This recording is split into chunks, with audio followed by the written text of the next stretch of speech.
பெண்களின் விடுதலை பேசும் தமிழ்நாட்டில் பெண்கள் மற்றும் பெண் குழந்தைகளுக்கு எதிரான வன்முறை சம்பவங்கள் நாள்தோறும் நிகழ்வதாக தமிழக வெற்றி கழகத்தின் தலைவர் விஜய் தெரிவித்துள்ளது பரபரப்பை ஏற்படுத்தியுள்ளது. இது தொடர்பாக அவர் வெளியிட்டுள்ள அறிக்கையில், சர்வதேச அளவில் பெண்களின் முன்னேற்றம் முன்பை விட நம்பிக்கை அளிப்பதாக இருந்தாலும் அவர்களுக்கான பாதுகாப்பு இன்றும் கேள்விக்கு உரியதாகவே இருந்து வருகிறது. பெண் விடுதலை பேசும் தமிழ்நாட்டில் பெண்கள் மற்றும் பெண் குழந்தைகளுக்கு எதிராக வன்முறை சம்பவங்கள் நாள்தோறும் நிகழ்வதாக வரும் செய்திகள் துயரம் அளிக்கின்றன.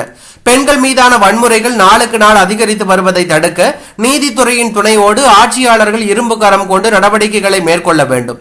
பெண்கள் மற்றும் பெண் குழந்தைகளுக்கு எதிரான பாலியல் குற்றங்கள் தொடர்பான புகார்களுக்கு அரசு தனி இணையதளத்தை உருவாக்க வேண்டும் என்று சென்னை உயர்நீதிமன்ற மதுரை அமர்வு யோசனை தெரிவித்துள்ளது.